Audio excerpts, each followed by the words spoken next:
repair today, and you're probably saying, man, looking at my blue jeans and looking at the seat cushion here, this is not blue.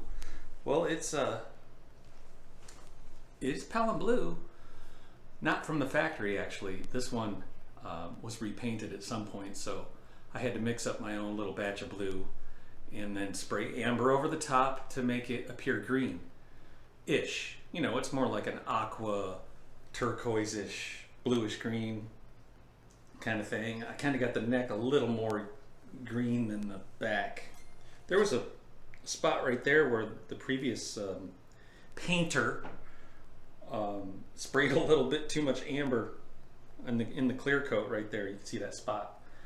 So it didn't need to be perfect. Nothing ever really needs to be. If someone needs something to be perfect, well, they probably want to go to somewhere else. But anyways, thanks for tuning in and subscribing, and I'm going to rewind the tape so you can see this repair right from the top.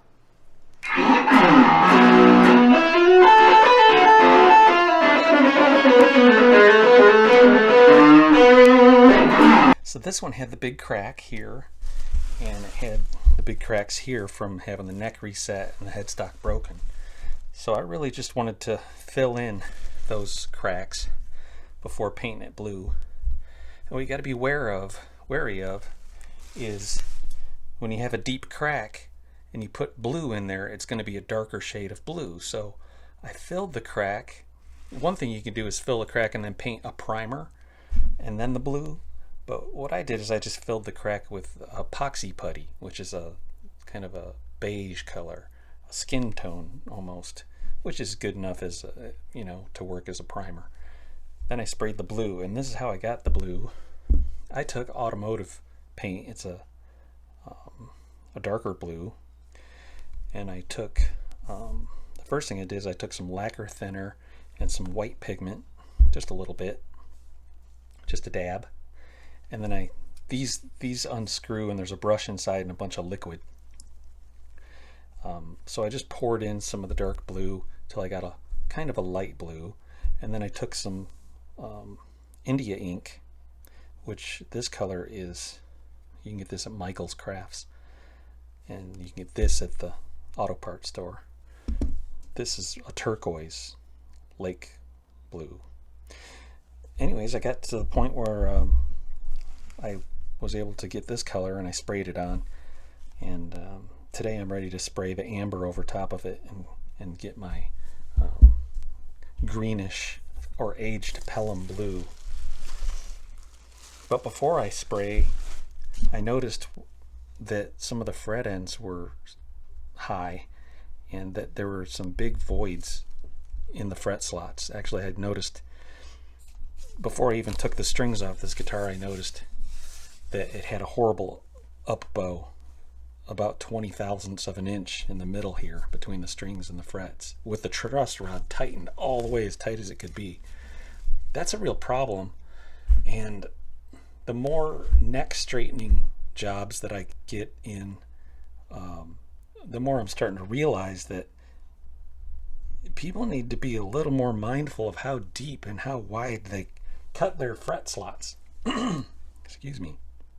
It causes a real problem down the road. The neck loses its rigidity, and the next thing you know, the strings win the battle over the truss rod, and you have a warped neck. So I suggest when you're deciding how deep to cut your slots, man, get in there with a headband magnification and really take a good close look at how deep your slots are that you're cutting. And you just want like an eyelash deeper. Not twice the thickness or depth of the tang. That's just, they were cut all the way through this board. So what I did to fill in the voids was just melt in a little quick fill, which is a burn-in stick, because the reason this guitar's here in my shop is not because of the warped neck and the bad fret slots. It's for a paint job. But, I want to do a good job, and I don't want to leave these voids. So I just quickly filled it in with a heat lamp and a little palette knife like this. You just get the knife hot under the lamp, and you can take a little chipped pieces of this waxy stuff and set it on there, and then set the the hot knife on there and it melts down into the thing. So I'll sand this and then start spraying. Take a look at this waxy stuff. It's that burn-in stick or quick fill. You can scrape off a little bit. See some of the finish scraping off too. There was a little bit of that.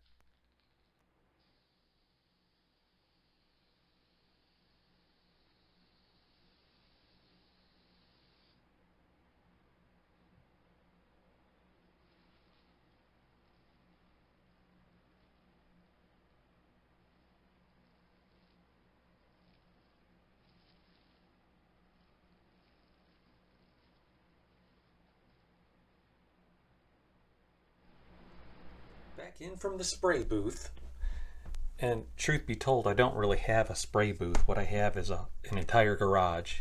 I pull one of the cars out, or both of the cars out, and I have as much space as I need to do stuff like spraying and sanding. And I have one bench that is really sturdy. It's anchored to a concrete wall and a concrete floor, and I can hammer in frets nice on that bench.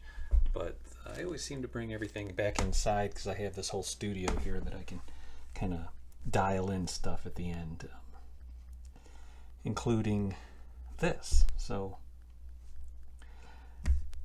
I sprayed it with the amber color and it was awesome. You can see the overspray right there. So again, there I filled one of these up to about, this isn't the actual jar that I used, this is some darker stuff, maybe a 1/8 of an inch, 1/4 of an inch of lacquer with one of these eyedroppers. I took the vintage amber stain and I dropped in 4 drops.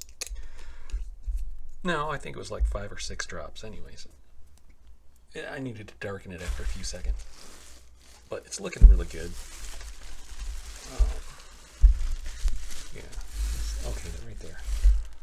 See the joint, the neck joint? It's starting to go away. There, you can see there's still some evidence there, but that's it.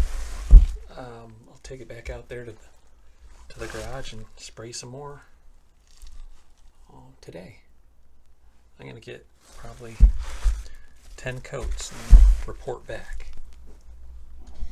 Since my job was just restoring the back of the neck and headstock face, I had it taped off like this. See how I have it?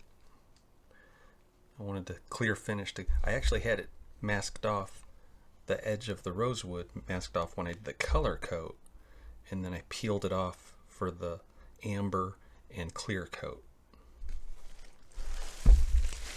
So that little joint turned out good. Peel off this tape and we'll see how it matches. See how this peels off. This is the low-tack tape. Want to be real careful peeling it off. This vintage finish, or I don't know what year they sprayed this finish, but it was not the original finish. And